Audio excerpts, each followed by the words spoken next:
My parents disowned me for marrying a black woman. 9 years later, they needed the son they rejected. I was 27 when my father told me to get out of his house and never come back. I was 36 when he called begging me to save it. In between those 2 phone calls was a secret my mother kept for decades, one that would burn down everything my family pretended to be. Viewers, before we continue, please subscribe, like and share for more interesting stories. My name is Jerkin Omen, and I'm 36 years old now, though the night I'm about to tell you about happened when I was 27, young enough to still believe love could outvote blood. I'm a structural engineer in Charlotte, North Carolina, a man who spends his days calculating load limits on bridges, making sure steel can bear weight without snapping. I never imagined I'd need that same calculation for my own family, how much weight love could bear before something gave way. I grew up outside Richmond, Virginia, in a house with manicured hedges and a mother who ironed napkins for dinners that were really performances. My father built his identity on appearances, on the right zip code, the right church, the right kind of son. I was that son, obedient and quiet, until I met a pediatric nurse named Imani Carter, whose laugh made hospital hallways feel like home. I brought her to dinner on a Sunday in October, candlelight flickering gold across my mother's good china, the kind only used for guests who mattered. I remember my father's fork lowering slowly, deliberately, the sound of it against porcelain louder than anything spoken. His jaw tightened first. Then his eyes moved from Imani to me, searching for an explanation that wouldn't come. I introduced her as my fiancée, and the words hung in the air like smoke that wouldn't clear. My mother's hands trembled around her wine glass. She didn't speak, she simply rose from the table without excusing herself, disappearing down the hallway toward the room she always retreated to when something needed fixing, hiding, or burying. I didn't know yet that she kept secrets in that room older than my relationship, older than me. Imani's hand found mine beneath the tablecloth, steady despite the tension thickening around us. My father finally broke the silence. "Is this some kind of joke?" he asked, his voice low, controlled, dangerous. I opened my mouth to answer, but before I could, my mother's footsteps returned down the hallway, slower this time, heavier, carrying something in her hands that would change everything that happened next. She returned holding a yellowed envelope, the kind that had clearly been sealed and reopened many times over many years. My mother set it on the table beside the untouched dessert plates, her fingers lingering on it like it might bite her if she let go too fast. Inside were photographs, brittle at the edges, and documents stamped with a county seal I didn't recognize at first. My father reached for them before I could, but Imani spoke before he had the chance to explain anything away. "I already know what's in there," she said, calm as still water, and the room went silent in a way that felt physical, like the air itself had stopped moving. I didn't understand yet what she meant. My father's face drained of color, the practiced control slipping for just a moment before he caught himself. My mother sat back down slowly, as if the weight of standing had become too much. I picked up one of the photographs, my grandfather, younger than I'd ever seen him, standing in front of a real estate office with a stack of papers under his arm, smiling the way men smile when they believe they're untouchable. Imani explained what I didn't know. My grandfather's firm had blocked black families from buying homes in our county decades earlier, a quiet, calculated redlining scheme buried under decades of silence and reputation management. Her own grandmother had been one of those families, denied a loan for a house 3 blocks from where I grew up. She'd known my last name the moment we met at a hospital fundraiser, had frozen when she read my name tag, and chose, deliberately, to watch me from across the room for nearly 10 minutes before deciding whether I was worth approaching. "I wanted to know if you were your grandfather," she said, looking directly at my father now, not me. "You're not. But I think you should ask yourself if he is." My father's hand slammed the table, rattling the wine glasses, his voice rising to a register I'd never heard directed at me before. "Get out of my house. Both of you. Now." My mother didn't argue. She didn't even look up. She just stared at the photographs scattered across the white tablecloth like a hand of cards she'd lost long before tonight, and I realized, standing there, that this dinner had never really been about Imani at all. We left that house in silence, the cold October air biting through my dress shirt as Imani and I walked to the car without speaking. I kept replaying my father's words, his voice still echoing in my ears louder than the slamming door behind us. Imani didn't cry. She sat in the passenger seat with her hands folded in her lap, staring straight ahead, and it wasn't until we were 3 miles down the highway that she finally spoke. "I should have told you sooner," she said quietly. "About my grandmother. About why I recognized your name." I asked her why she hadn't. She explained that when we first started dating, she wasn't sure if I'd run, wasn't sure if knowing the truth about my family's history would make me retreat into denial or guilt, and she didn't want either. She wanted to see who I actually was first, separate from the name I carried. I told her I understood, though if I'm honest, something in me ached at the idea that she'd been testing me, even gently, even with good reason. We drove the rest of the way back to my apartment without much conversation, the kind of silence that isn't empty but full of things neither of us knew how to say yet. That night, lying awake beside her, I thought about my grandfather, a man I'd been taught to revere my entire childhood, whose portrait hung in my parents' hallway like a saint's icon. I thought about the photographs, the redlining documents, the quiet violence of denying a family a home simply because of what they looked like. I thought about my mother's trembling hands, how she'd kept that envelope hidden for who knows how many years, terrified of what exposure might cost her socially, financially, spiritually. I didn't sleep much. Around 3 a.m, my phone buzzed once, a text from my sister, Yolanda. "Mom and Dad are losing it. What did you bring into our house?" I didn't answer her that night. I didn't know yet that her loyalty, like so much else in my family, would prove far more conditional than I ever imagined, and that the real betrayals were only just beginning to surface, one slow revelation at a time. 3 months later, Imani and I married in a courthouse in Petersburg, 11 guests scattered across hard plastic chairs that smelled faintly of bleach. No flowers, no white dress, no father walking anyone down an aisle. Just a justice of the peace reading vows in a flat, practiced voice, and Imani's hand trembling slightly in mine, not from fear this time, but something closer to defiant joy. My parents didn't come. I hadn't really expected them to, not after the dinner, not after the silence that followed for weeks. But Yolanda had promised. She'd called me crying 2 weeks before the wedding, swearing she'd be there no matter what, that blood meant more to her than my father's threats. 2 days before the ceremony, she called again, this time her voice shaking for different reasons. Our father had told her if she attended my courthouse wedding, he'd cut off the trust fund covering her own upcoming wedding reception, a lavish ballroom affair she'd been planning for over a year. She chose the ballroom. I told her I understood, though something in my chest cracked quietly that day, a fracture I wouldn't fully feel until much later. We celebrated afterward at a small soul food restaurant, 11 of us crowded around 2 pushed-together tables, laughing louder than the occasion probably called for, as if volume could fill the empty chairs where family should have been. Imani's grandmother came, frail but present, and at one point she took my hand and told me she forgave families like mine a long time ago, though forgiveness, she said, was never the same as forgetting. I held on to those words longer than I expected to. For years after that, I told myself I didn't need my parents, didn't need Yolanda's apologies, didn't need a name that came soaked in old debts I hadn't personally created. I built a life with Imani, modest, steady, ours. I almost believed the distance had healed into something painless.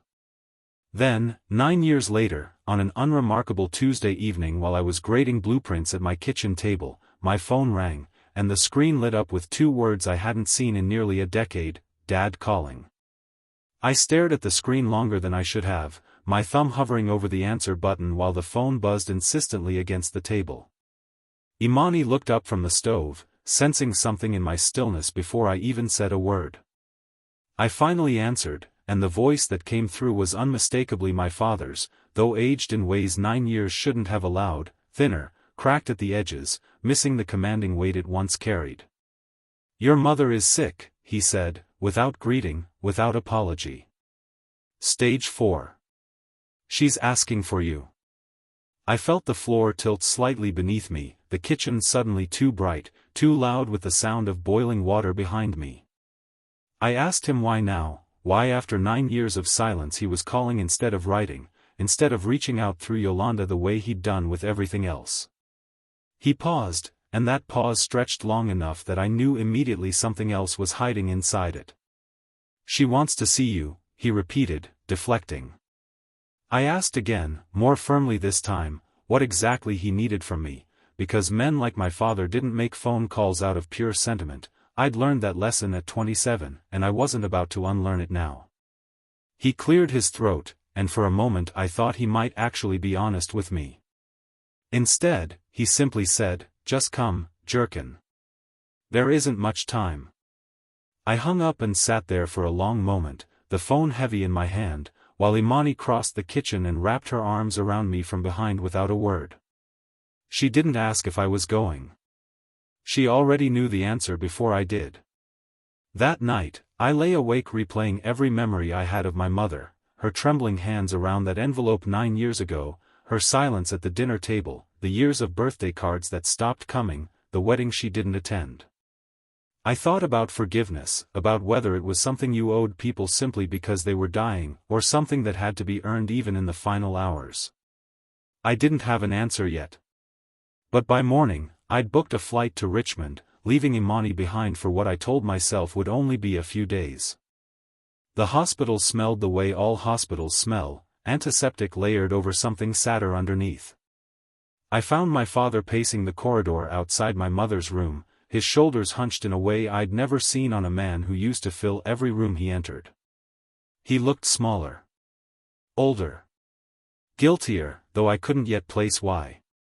He barely met my eyes when I approached, mumbling something about traffic, about how glad he was I'd come, the words hollow and rehearsed.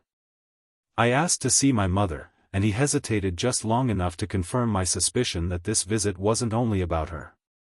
Inside the room, machines hummed steadily beside a bed that seemed to swallow her thin frame whole. My mother's eyes opened when I sat beside her, and despite the sickness, despite 9 years of silence, there was something sharp and clear in her gaze that hadn't existed at that dinner table years ago. "You came," she whispered, her hand finding mine with surprising strength. I didn't trust myself to speak yet, so I just nodded. My father lingered near the doorway, watching, waiting, until finally he cleared his throat and said the real reason for his call. "I need you to co-sign something," he said, "before she passes. For the house." I felt my jaw tighten, the same way his had 9 years earlier at that dinner table. The man who'd disowned me for marrying Imani now needed my signature to save the very house he'd thrown me out of. I learned later that his construction company had quietly collapsed years earlier, drained not by the economy but by gambling debts he'd hidden from my mother for over a decade, loans taken against the house itself to cover losses he couldn't admit even to himself. My mother squeezed my hand tighter, as if sensing the anger rising in me, and shook her head slightly. "Don't sign anything yet," she whispered, just loud enough for only me to hear. "There's something he doesn't know." I looked at her, confused, my anger momentarily replaced by something closer to suspicion. Whatever she meant, it was clear my father had no idea what was coming, and neither, honestly, did I. I sat beside my mother's bed for the rest of that evening, my father eventually stepping out to handle some calls, though I suspected it was really an excuse to avoid the conversation building between us. Once we were alone, my mother's grip on my hand loosened slightly, but her eyes stayed fixed and clear, fighting through whatever exhaustion the illness was pressing onto her. "I was wrong about her," she said suddenly, and I knew immediately she meant Imani. "I was wrong about a lot of things, Jerkin." I asked her what she meant, my voice quieter than I intended. She told me something I never expected, that for years, quietly, shamefully, she'd been sending small amounts of money to Imani's grandmother, a private, unspoken attempt at repayment for what my grandfather's firm had taken from her family decades earlier. She'd never told my father, never told anyone, mailing modest checks under a name that wasn't quite hers, terrified of being discovered and equally terrified of doing nothing at all. I sat in stunned silence, recalculating everything I thought I knew about her, about the woman who'd walked away from that dinner table with an envelope full of buried shame instead of an apology. "Why didn't you ever tell me?" I asked. She smiled weakly, the kind of smile that carries more regret than joy. "Because telling you would have meant admitting I knew it was wrong all along, and still let your father throw you out anyway." Her honesty cut deeper than any anger could have. Then her expression shifted, something more urgent flickering behind her tired eyes. "Your father doesn't know I changed my will," she whispered, glancing toward the door as if she expected him to be listening. My pulse quickened. She explained, in fragments interrupted by labored breathing, that she'd met privately with a lawyer 6 months earlier, after learning the full extent of my father's hidden debts, and made changes neither he nor Yolanda knew anything about. She didn't tell me what those changes were exactly, only that I needed to be present when the will was eventually read. 3 days later, in the early hours of a Thursday morning, my mother passed away quietly, taking most of her secrets with her, but leaving just enough behind to detonate everything my father thought he still controlled. The lawyer's office smelled like old paper and stale coffee, fluorescent lights humming overhead in a way that made everyone's grief look harsher, more exposed. My father sat stiffly beside Yolanda, both of them dressed in black that seemed to swallow what little color remained in their faces. I sat across from them, Imani beside me this time. I hadn't made the same mistake twice, hadn't left her behind for a second important moment. The lawyer cleared his throat and began reading through the standard language before reaching the part that mattered. My mother had left the house, fully paid off, using a life insurance policy my father apparently never knew existed, entirely to me and Imani. Not to my father. Not to Yolanda. The room went silent for exactly 3 seconds before my father erupted, his chair scraping violently against the floor as he stood, color flooding back into his face in the form of pure fury. He accused Imani of manipulating my dying mother from a hospital bed, called her calculating, called her a gold digger who'd poisoned 9 years of distance into one final, devastating decision. Imani didn't flinch. She simply said, "Your wife knew exactly what she was doing, and so do you." My father turned toward Yolanda, expecting support, expecting outrage on his behalf, but Yolanda sat frozen, her eyes fixed somewhere on the floor, refusing to meet anyone's gaze. Something in her stillness felt wrong, deliberate, like she was holding back words that had been building for longer than this single moment. "Yolanda," my father said sharply, "say something." She finally lifted her head, tears already streaming down her face, and what came out of her mouth next wasn't support for him at all. "I knew," she said quietly. "I knew about Mom's payments to Imani's family. I found the bank statements 2 years ago." The room shifted instantly, my father's fury redirecting toward his daughter now, his face contorting with a betrayal he clearly hadn't anticipated from the one child who'd always chosen his side. I watched him realize, in real time, that the family he'd spent 9 years protecting through silence and exclusion was unraveling entirely on its own, secret by secret, without me having to do anything at all. Yolanda's confession hung in the air long after she'd spoken it, the lawyer awkwardly shuffling papers as if that might somehow restore order to the room. My father turned on her fully now, his voice rising to the same volume he'd once used against me at that dinner table 9 years earlier. "You knew and said nothing?" he demanded. "You let your mother hide this from me?" Yolanda's hands trembled, but she didn't back down the way she had years before. "I was scared," she admitted. "Scared of losing what you'd give me if I sided with anyone but you. I was a coward, Dad. Jerkin wasn't." Her words landed heavier than I expected, not because they excused 9 years of her own quiet betrayals, but because they were the first honest thing she'd said to either of us in almost a decade. My father's face shifted from fury to something closer to panic, the realization dawning that his control over this family had been an illusion held together by fear rather than loyalty. "That's why she chose him," Yolanda continued, gesturing toward me. "Because he was the only one of us who never stopped being honest, even when it cost him everything. My father stood abruptly, declaring that Yolanda was no longer welcome in his life either, using almost the exact phrasing he'd used on me years before, accusing her of siding with the family that ruined us. The irony was almost unbearable. As he turned to storm toward the door, something rose in me that I hadn't planned to say, something that had been sitting quietly since my mother's hospital confession. "Does Yolanda know about the gambling debts, Dad?" I asked, my voice steady despite the tremor building underneath it. "Or should I tell her?" He froze mid-step, his hand resting on the doorframe, his back still turned toward all of us. Yolanda's eyes shot toward me, confusion and dawning horror crossing her face in equal measure. The lawyer cleared his throat uncomfortably, clearly unprepared for whatever this family's secret might unleash next, and for the first time in 9 years, I watched my father's posture collapse entirely, the weight of every hidden thing finally pressing down on him all at once, with nowhere left to hide. He didn't turn around. He just stood there in the doorway, late afternoon light cutting through the office blinds and harsh stripes across his shoulders, a man who'd spent decades building his identity on rejecting others now standing exposed by his own buried choices. Yolanda finally understood, in that silence, why our mother had quietly redirected everything toward me, not out of favoritism, but out of trust earned through 9 years of honesty neither my father nor my sister had managed to offer her. I didn't raise my voice. I didn't need to anymore.